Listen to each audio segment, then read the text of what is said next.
भगवद गीता में भगवान श्री कृष्ण कहते हैं, मन का बेचैन होना उसका स्वभाव है। हमारे मन को लगता है कि अगर वह अलग अलग बातों के बारे में सोचता रहेगा तो हमें आने वाली हर मुश्किल और मुसीबत से बचा लेगा, पर ऐसा होता नहीं है। हम अपने जीवन का काफी अधिक समय सोच विचार करके परेशान होने में निकाल देते हैं। भगवान श्री कृष्ण कहते हैं कि मन का यह स्वभाव बदलना मुश्किल जरूर है, असंभव नहीं।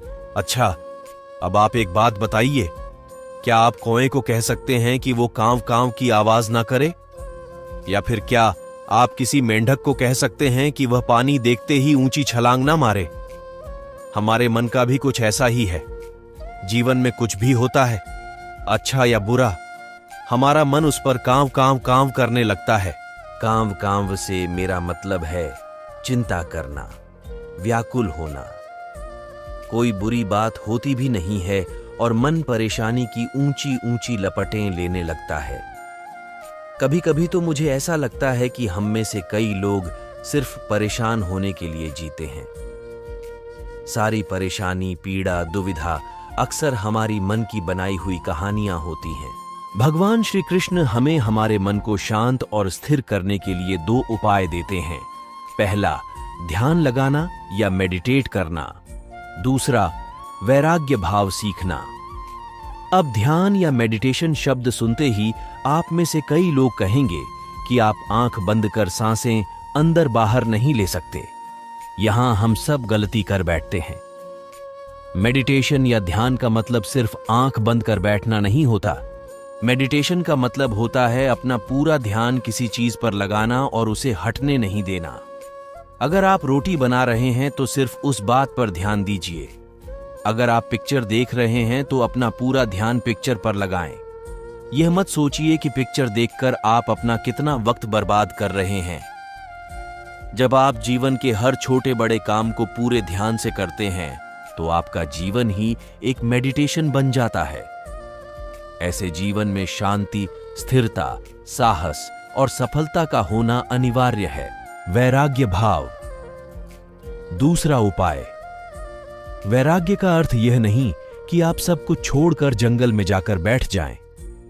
वैराग्य का सच्चा अर्थ है कि आप जो काम कर रहे हैं उसका क्या नतीजा या रिजल्ट निकलेगा उसकी चिंता ना करें।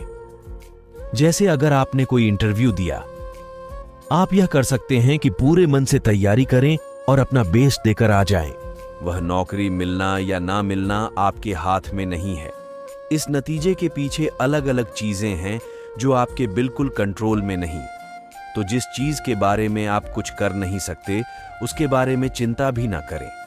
यही वैराग्य का सच्चा मतलब होता है। और यही है भगवान श्री कृष्ण का दूसरा उपाय, मन को चिंता की लपटों से बचाने का। याद रखिए, आप पूरे के पूरे इंसान हैं। समझदारी, संयम और कुशलता से भरे इंसान। आपका मन जब भी कौए की तरह अलग अलग बातों पर आपको परेशान करने लगे, तब अपने मन को भी प्यार से समझाइए और शांत कर लीजिए। बस अपने ऊपर विश्वास रखिए कि आप कभी अपना बुरा नहीं होने देंगे। में दिए उपदेश आज भी उतने ही प्रासंगिक हैं और मनुष्य को जीवन जीने की सही राह दिखाते हैं। गीता की बातों को जीवन में अपनाने से व्यक्ति को खूब तरक्की मिलती है। गीता एकमात्र ऐसा ग्रंथ है जो मानव को जीने का ढंग सिखाता है। गीता जीवन में धर्म, कर्म और प्रेम का पाठ पढ़ाती है। श्रीमद् भागवत गीता का ज्ञान मानव जीवन के लिए उपयोगी माना गया है। गीता संपूर्ण जीवन दर्शन है और इसका अनुसरण करने वाला व्यक्ति सर्वश्रेष्ठ होता है। गीता में श्री कृष्ण ने कर्मों के बारे में बताया है।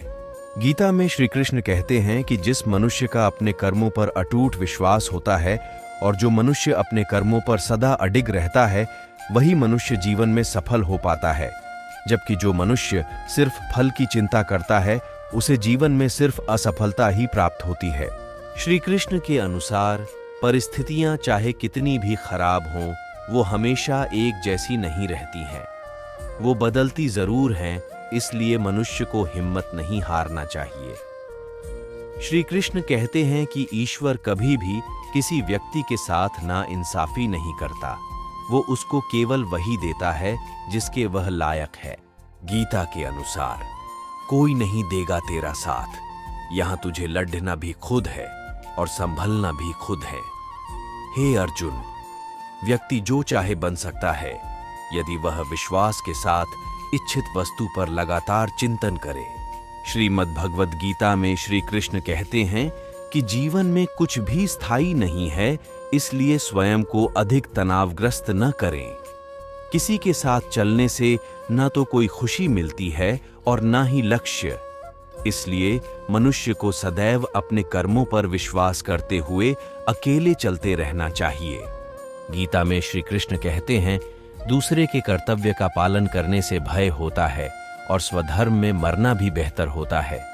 अर्थात हमें दूसरे का अनुसरण या नकल करने की बजाय स्वधर्म को पहचानना चाहिए। दूसरों का अनुसरण करने से मन में भय उत्पन्न होता है। श्री कृष्ण के अनुसार डर हटाने का एक ही उपाय है और वो है अपना स्वधर्म पहचानना और उसमें जीना। कृष्णा मोटिवेशन हमारी स्टोरी कैसी लगी? अगर अच्छी लगी हो तो चैनल को सब्सक्राइब जरूर करें। जय श्री राधे कृष्णा मित्रों।